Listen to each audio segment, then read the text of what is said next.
Hello everyone, how are you all? Welcome to English with Pranav.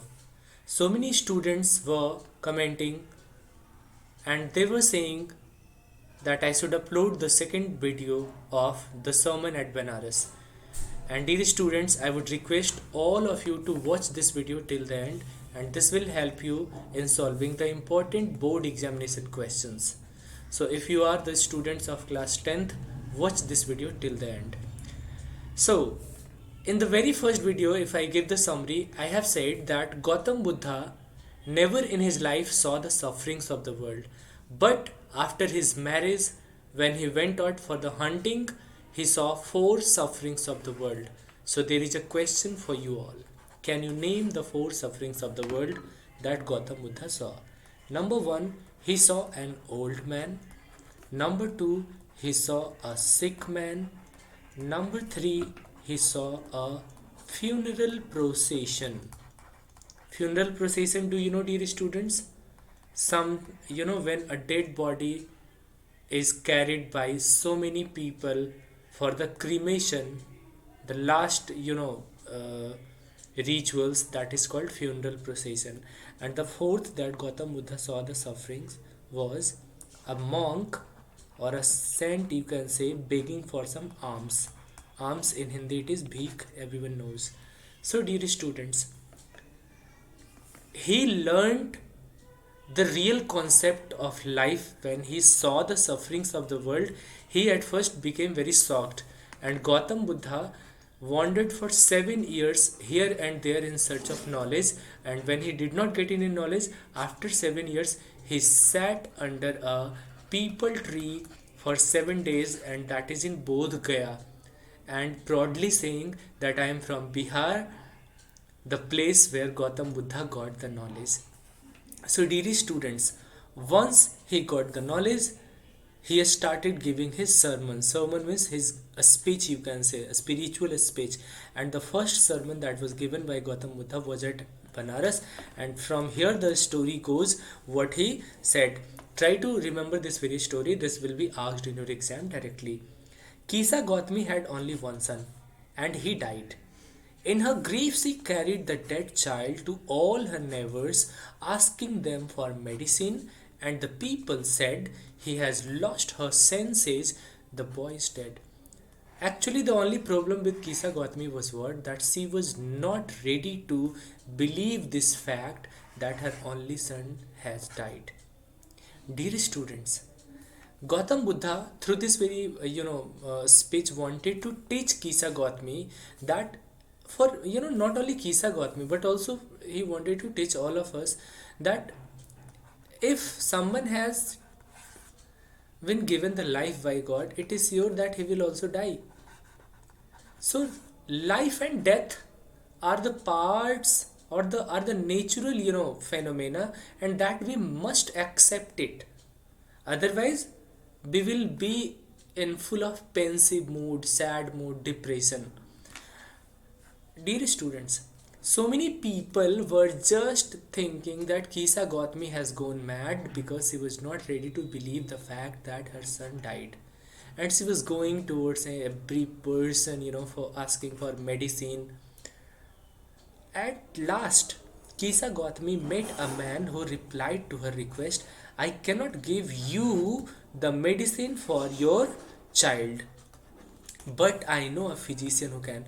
Any person suggested a physician, but let me tell you that physician was none other than Gautam Buddha. So Gautam Buddha was not a doctor, but that Gautam Buddha was the right person who will teach Kisa Gautami the real concept of life, that her son was no more and that she should accept it. So one question for you all, dear students: did Gautam Buddha teach Kisa Gautami directly about the concept of life or indirectly? The answer will be indirectly. And the girl said, "Pray tell me, sir, who is it?" And the man replied, "Go to Sakyamuni, the Gautam Buddha." Means that any person, suggested the name of Gautam Buddha to her, and she will now go to Gautam Buddha in order to save her child. But Kisa Gautami repaired to Gautam Buddha and cried, Lord and Master, give me the medicine that will cure my boy. And the Gautam Buddha, answered, I want a handful of mustard seed. Actually, Gautam Buddha knew that her son is no more, but how he will teach her? How he will convince her that your son is no more? So he gave a condition, he gave a work for her to do, and he said, I want a handful of mustard seed. And when the girl in her joy promised to procure or complete it, the Buddha added, the mustard seed must be taken from a house where no one has lost a child, husband, parent, or son. Dear student, a handful of mustard seed, एक मुट्ठी सरसों का दाना. It is very easy to find from any house. But the second condition that was added, that the mustard seed must be taken, very important line. That is, the mustard seed must be taken from a house where no one has ever lost a child, husband, parent, or friend. Is it possible, dear, that any house or any home is there from where no one has died? It is not possible. So poor Kisa Gautami now went from house to house, and the people took pity on her and said, here is the mustard seed, take it. But when she asked, did a son or daughter or a father or mother die in your family? They answered her, alas, the living are few, but the dead are many. Do not remind us of our deepest grief. And there was no house, but some beloved had died in it. Dear students, Gautam Buddha, through this very task, wanted to teach Kisa Gautami that the death is the real concept and that we must accept it.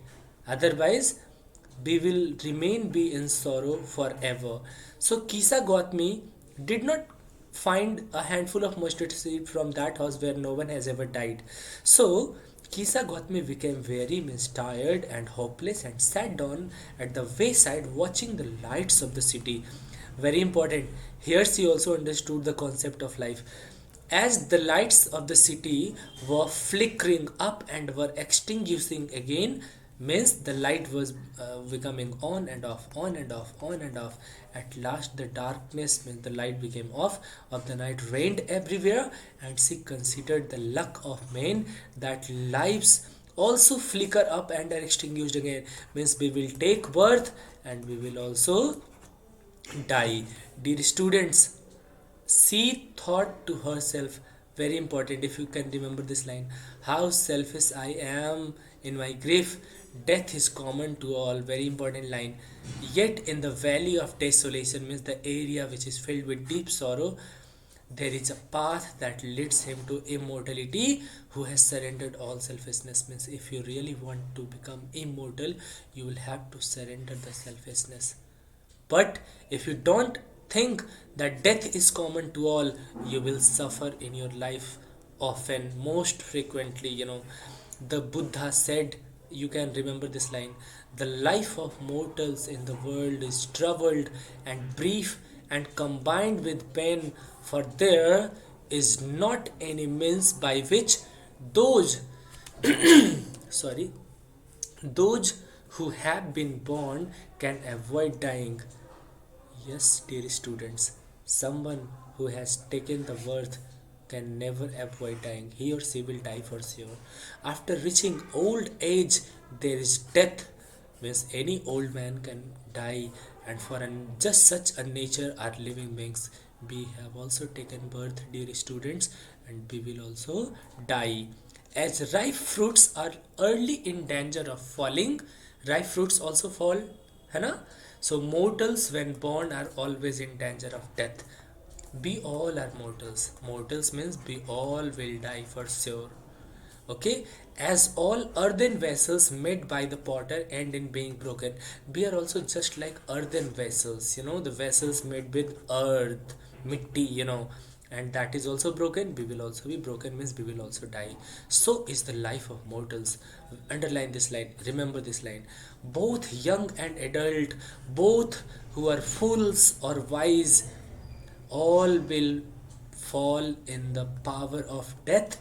All are subject to death. Fools will die, then wise will also die. Young will die, adult will also die. So everyone is the subject to death. Very important, please underline till here. All the lines are underlinable. Questions can come from here, dear students. Of those who overcome by death depart from life, a father cannot save his son, nor kinsmen their relations. Mark, while relatives are looking on and lamenting deeply over the death, one by one mortals are carried off like an ox that is laid to the slaughter. Means every day people are dying, and people are just being carried towards the final crematory, just as a kind of funeral procession. In the same way, just like an ox is taken to the slaughterhouse where animals are killed. So the world is afflicted with death and decay. Afflicted means, dear students, affected by suffering, disease or pain.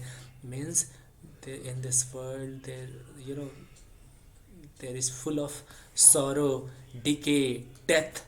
Therefore, the wise do not grieve, knowing the terms of the world. We all must become the wise people. Dear students, please underline or remember these lines from here.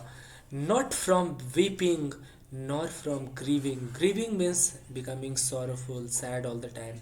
Will anyone obtain peace of mind? If you really want to get peace of mind, can you get peace of mind by lamenting or weeping or regretting? Never. On the contrary, his pain will become greater and his body will also suffer. Yes or no? He will make himself sick and pale, yet the dead are not saved by lamentation. Dear students, if someone has died, whatever we do to save this person, we cannot save the dead person. So underline this line, important. He who seeks peace of mind should draw or the arrow of lamentation. Arrow of lamentation, suppose this is an arrow of lamentation. So suppose we are beeping till this level, till this level, this, here is the arrow of lamentation. But if we cross the arrow of lamentation, we will harm ourselves. So yes, when someone has died, we will should beep, but there should be an arrow of lamentation, and that we must not cross, right? And complaint and grief. He who has drawn or the arrow and has become composed will obtain peace of mind. He who has overcome all sorrow will become free from sorrow and be blessed. Means in this full of sufferings world, we must try to overcome the sufferings. I hope you have understood the essence of this very chapter, that life and death, these two are the natural processes and that we must accept it easily. Dear students, some questions and answers I am just giving you. You can note it down, jot it down on your copy. The questions can come, these questions can come from this chapter. Number 1, how many sufferings did Gautam Buddha see? Number 2 question, dear students, how did Gautam Buddha convince Kisa Gautami about the concept that her son was dead? Number 3, what is the moral lesson of this very chapter? And number 4, how did Gautam Buddha become enlightened? And next question is, what is the concept of life and death? If you have the solution of these questions, I hope you will be able to solve the answers from this very chapter or the questions from this very chapter if it comes in your board exam. Thank you so much for watching this video, and please comment in the comment section which topic I should upload in my next video. Thank you so much, and if you are new to my channel, please subscribe it and share to all. Take care. See you in the next class. Thank you everyone.